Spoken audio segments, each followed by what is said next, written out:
The Raven by Edgar Allan Poe.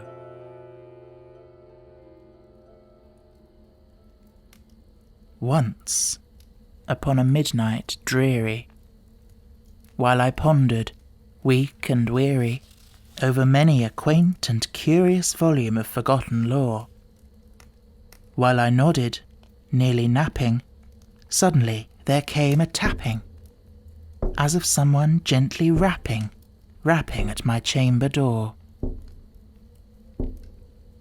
"'Tis some visitor," I muttered, "tapping at my chamber door.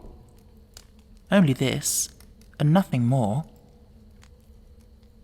Ah, distinctly I remember, it was in the bleak December, and each separate dying ember wrought its ghost upon the floor. Eagerly I wished the morrow. Vainly I had sought to borrow from my books surcease of sorrow, sorrow for the lost Lenore, nameless here for evermore. And the silken, sad, uncertain rustling of each purple curtain thrilled me, filled me with fantastic terrors never felt before, so that now, to still the beating of my heart, I stood repeating, "'Tis some visitor entreating entrance at my chamber door. Some late visitor entreating entrance at my chamber door. This is it, and nothing more." Presently my soul grew stronger, hesitating then no longer. "Sir," said I, "or madam, truly your forgiveness I implore, but the fact is I was napping, and so gently you came rapping, and so faintly you came tapping at my chamber door, that I scarce was sure I heard you. Here I opened wide the door. Darkness there, and nothing more. Deep into that darkness peering, long I stood there wondering, fearing, doubting, dreaming dreams no mortals ever dared to dream before. But the silence was unbroken, and the stillness gave no token, and the only word there spoken was the whispered word, "Lenore." This I whispered, and an echo murmured back the word, "Lenore." Merely this, and nothing more. Back into the chamber turning, all my soul within me burning. Soon again I heard a tapping, somewhat louder than before. "Surely," said I, "surely that is something at my window lattice. Let me see then what thereat is, and this mystery explore. Let my heart be still a moment, and this mystery explore. 'Tis the wind, and nothing more." Open here I flung the shutter, when, with many a flirt and flutter, in there stepped a stately raven of the saintly days of yore. Not the least obeisance made he, not a minute stopped or stayed he, but, with mien of lord or lady, perched above my chamber door, perched upon a bust of Pallas just above my chamber door, perched and sat, and nothing more. Then this ebony bird beguiling my sad fancy into smiling, by the grave and stern decorum of the countenance it wore. "Though thy crest be shorn and shaven, thou," I said, "art sure no craven, ghastly, grim, and ancient raven, wandering from the nightly shore. Tell me what the lordly name is on the night's Plutonian shore."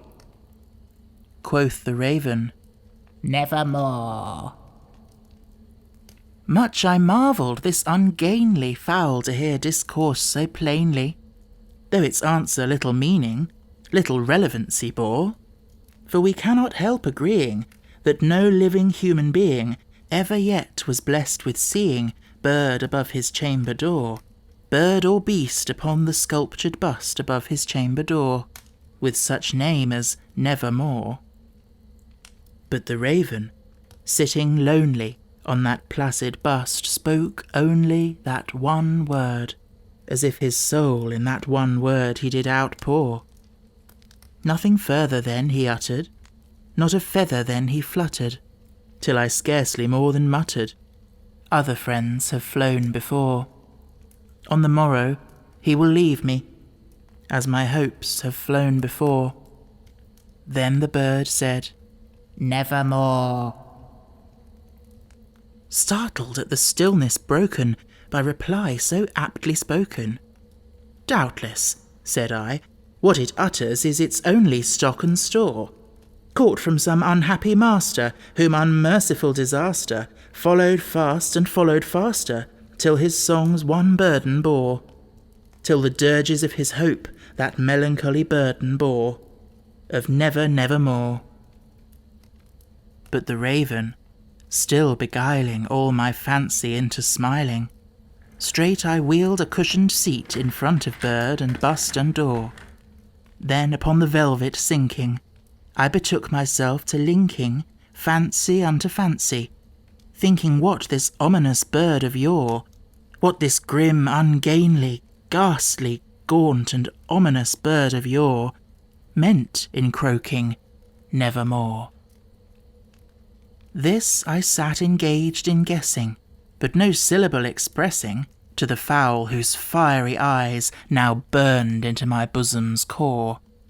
This and more I sat divining, with my head at ease reclining on the cushion's velvet lining that the lamplight gloated o'er.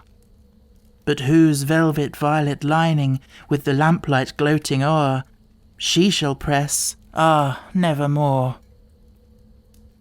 Then methought the air grew denser, perfumed from an unseen censer, swung by seraphim whose footfalls tinkled on the tufted floor. "Wretch," I cried, "thy God hath lent thee, by these angels he hath sent thee, respite, respite and nepenthe from thy memories of Lenore. Quaff, oh quaff this kind nepenthe, and forget this lost Lenore."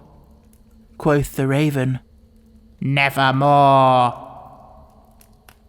"Prophet," said I, "thing of evil, prophet still if bird or devil, whether tempter sent, or whether tempest tossed thee here ashore. Desolate, yet all undaunted, on this desert land enchanted, on this home by horror haunted, tell me truly, I implore, is there balm in Gilead? Tell me, I implore." Quoth the raven, "Nevermore." "Prophet," said I, "thing of evil, prophet still if bird or devil, by that heaven that bends above us, by that God we both adore, tell this soul with sorrow laden, if within the distant Aidenn it shall clasp a sainted maiden, whom the angels name Lenore." Quoth the raven, "Nevermore." "Be that word our sign in parting, friend or bird," I shrieked, upstarting. "Get thee back into the tempest and the night's Plutonian shore. Leave no black plume as a token of that lie thy soul hath spoken. Leave my loneliness unbroken. Quit the bust above my door. Take thy beak from out my heart, and take thy form from off my door." Quoth the raven, "Nevermore." And the raven, never flitting, still is sitting on the pallid bust of Pallas, just above my chamber door, and his eyes have all the seeming of a demon's that is dreaming, and the lamplight o'er him throws his shadow on the floor. And my soul, from out that shadow that lies floating on the floor, shall be lifted nevermore.